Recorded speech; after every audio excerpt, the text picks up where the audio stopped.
Hello जी, नमस्कार। मैं सुशील एक बार फिर उपस्थित हूँ आपके सामने एक इम्पॉर्टेंट टॉपिक पर डिस्कशन करने के लिए।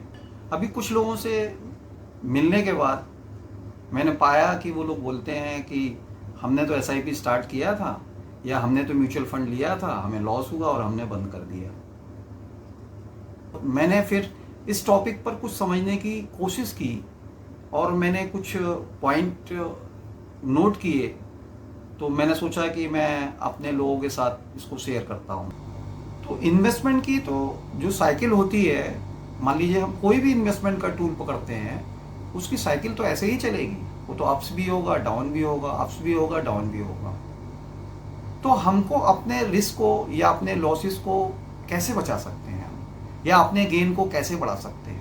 तो साथियों, मैंने इन चीज़ों में अपने अनुभव से कुछ पॉइंट नोट किए। तो पहला पॉइंट तो यह है कि हम जब इन्वेस्टमेंट करते हैं तो हम ये नहीं समझते हैं कि मेरा रिस्क प्रोफाइल किस कैटेगरी में आता है। दूसरा पॉइंट यह है कि मैंने अपना रिस्क प्रोफाइल तो जान लिया, लेकिन उसके बाद जो मैं पोर्टफोलियो डिजाइन करता हूँ अपने इन्वेस्टमेंट के लिए, उसके बारे में शायद मुझे उतनी अच्छी तरीके से अनुभव ना हो या नॉलेज ना हो। तीसरा, फिर मैंने पोर्टफोलियो तो डिजाइन कर लिया, लेकिन उसके बाद फंड सिलेक्शन कौन से होने चाहिए, शायद मुझे ये गलत कर देता हूँ।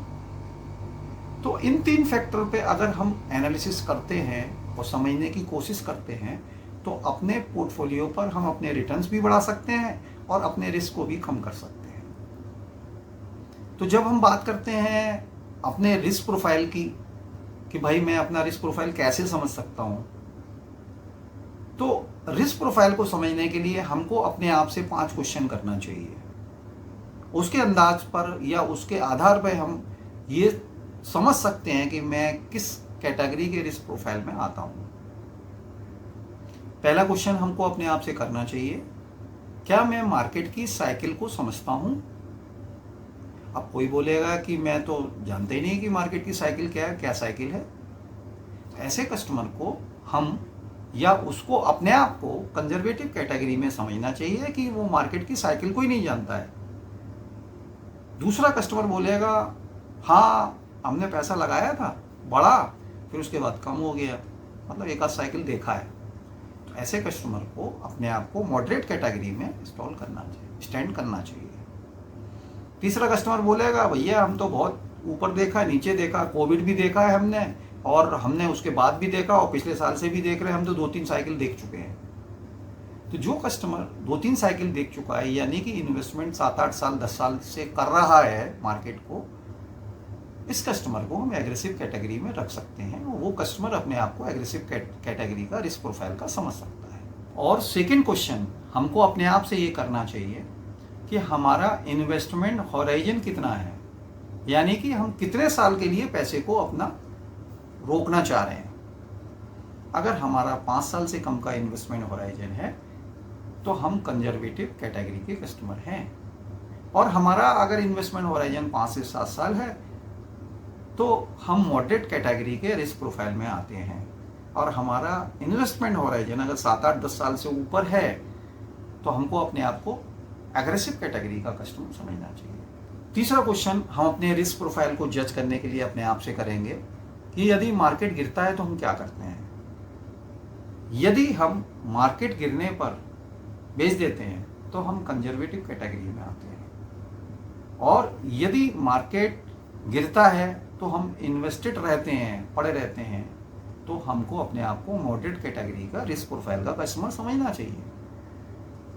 और मार्केट गिरता है, ज़्यादा गिरता है, तो हम थोड़ा सा इन्वेस्टमेंट बढ़ा देते हैं, तो हमको अपने आप को एग्रेसिव कैटेगरी में रखना चाहिए। इसके बाद चौथा क्वेश्चन हमको अपने आप से करना चाहिए कि शॉर्ट टर्म रिस्क को हम कैसे मैनेज करते हैं। तो पहली कैटेगरी का व्यक्ति बोल सकता है कि भाई 5-10% रिस्क होता है या 5-10% मेरा पैसा कम होता है तब तो ठीक है, इससे ज़्यादा होता है तो मैं बेच देता हूँ। तो ऐसा व्यक्ति कंजर्वेटिव कैटेगरी में है। सेकेंड व्यक्ति यदि बोलता है कि भाई 10-20% तो मैनेज कर लेते हैं तो उसको हम मॉडरेट कैटेगरी में रख सकते हैं। तीसरा कैटेगरी का व्यक्ति यदि बोलता है कि 30% से ज़्यादा हो जाता है तो हम पैसा और ज़्यादा झोंक देते हैं, ऐसे व्यक्ति को हम एग्रेसिव कैटेगरी का कस्टमर मान सकते हैं। इसके बाद पांचवा क्वेश्चन हमको अपने आप से पूछना चाहिए, क्या हम अपने पोर्टफोलियो को हर साल रीबैलेंस करते हैं? तो पहला कस्टमर ने बोला, भाई ये हमको नहीं पता यार, हम तो जब पैसा होता है जमा कर देते हैं, नहीं होता नहीं करते हैं। ऐसे कस्टमर को हम कंजर्वेटिव कस्टमर मानेंगे। और दूसरा कस्टमर कहता है, भैया हम तो पैसा हम तो कोई भी परिस्थिति हो हम तो लगातार चलते रहते हैं। ऐसे कस्टमर को हम मॉडरेट कैटेगरी में रख सकते हैं। तीसरा कस्टमर बोलता है कि भाई हम तो हर साल रीबैलेंस करते हैं, तो वो कस्टमर अपने आप को एग्रेसिव कैटेगरी में समझ सकता है। तो इस तरीके से हमने तीनों रिस्क प्रोफाइल के अकॉर्डिंग तीनों पर्सनालिटी को या तीनों बिहेवियर को समझने की कोशिश की। अब हमें ये जानना चाहिए कि हमारे रिस्क प्रोफाइल के अकॉर्डिंग कौन सा पोर्टफोलियो हमारे लिए सूटेबल हो सकता है।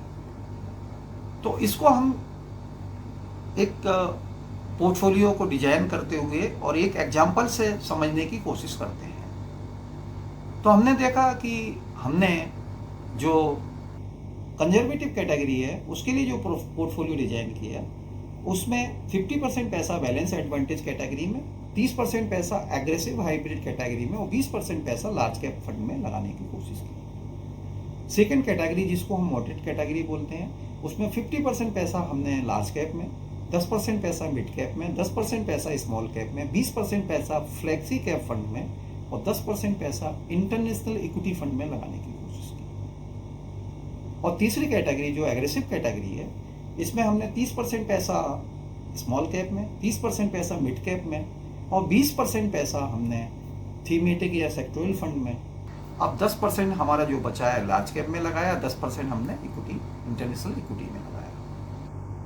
अब इस जो हमने कैटेगरी के हिसाब से जो पोर्टफोलियो डिजाइन किया है, इसको हम एक किसी भी एक पर्टिकुलर कंपनी के पिछले 10 साल की परफॉर्मेंस या 1 साल की परफॉर्मेंस से समझने की कोशिश करते हैं। इसको समझने के लिए हम talksip.in पर लॉगिन करेंगे और इसमें म्यूचुअल फंड रिसर्च में जाएंगे और पिछले 10 साल की और 1 साल की इन पर्टिकुलर फंड्स की परफॉर्मेंस देखने की कोशिश करेंगे। इसके लिए हमने आईसीआईसीआई प्रूडेंशियल के सभी फंड कैटेगरी को समझने की कोशिश की।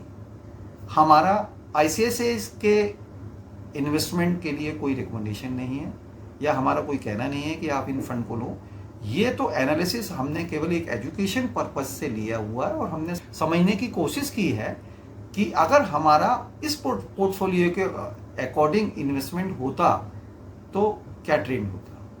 जब हमने कंजर्वेटिव कैटेगरी के कस्टमर में 50% बैलेंस एडवांटेज में पैसा लगाया, तो हमने देखा कि 10 साल का 11.19% रिटर्न है और 1 साल का 10.24% रिटर्न है।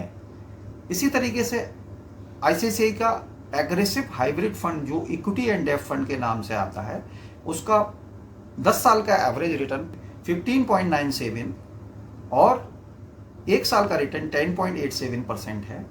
इसी तरीके से लार्ज कैप कैटेगरी का 14.53 10 ईयर्स का और 1 ईयर्स का रिटर्न 7.19% है। जब हमने इनको एवरेज किया तो हमने पाया कि 10 साल का 13.29% और 1 साल का 9.57% का रिटर्न आया है। इसी तरीके से हमने अदर रिस्क प्रोफाइल जैसे मॉडरेट रिस्क प्रोफाइल को जानने की कोशिश की, तो उसमें देखा कि 10 साल का उनका एवरेज रिटर्न 14.77% और 1 साल का एवरेज रिटर्न 10.20% आया। इसी तरीके से इसी पैटर्न से हमने एग्रेसिव रिस्क प्रोफाइल को, पोर्टफोलियो को और आईसीआईसीआई प्रूडेंशियल के इन्वेस्टमेंट के साथ में उसके रिटर्न्स को एनालिसिस किया, तो हमने पाया कि 10 साल का रिटर्न 15.22% और 1 साल का रिटर्न 8.66% था। हालांकि एग्रेसिव प्रोफाइल में स्मॉल कैप फंड जो सबसे एग्रेसिव कैटेगरी में आता है, 1 साल का 1.88% रिटर्न है, लेकिन क्योंकि उसको इंटरनेशनल इक्विटी से मोर देन 25% का बैकअप मिल गया, इसकी वजह से उसका पोर्टफोलियो बना रहा। तो इन तीनों रिस्क प्रोफाइल के अकॉर्डिंग हमने एक पोर्टफोलियो डिजाइन किया और इसमें एक कंपनी के हिसाब से एनालिसिस करने की कोशिश की। तो ये पाया कि कंजर्वेटिव कैटेगरी में अगर हम इस तरीके का रिस्क प्रोफाइल रखते हैं तो हमारे फंड्स विपरीत परिस्थितियों में भी नीचे जाने की संभावना थोड़ी कम होती है, क्योंकि हम कंजर्वेटिव रिस्क प्रोफाइल में आते हैं तो हमारे लिए ये पोर्टफोलियो सूटेबल हो सकता है। तो इस तरीके से हमने तीनों रिस्क प्रोफाइल के अकॉर्डिंग एक पोर्टफोलियो डिजाइन किया और ये समझने की कोशिश की कि लॉन्ग टर्म एवरेज में और कभी कभी मार्केट की विपरीत परिस्थितियों में हमारा पोर्टफोलियो किस तरीके से फ्लक्चुएट करता है। तो साथियों, मेरा वीडियो आपको कैसा लगा? अगर आपको मेरा वीडियो अच्छा लगा तो इसको लाइक और सब्सक्राइब कीजिए।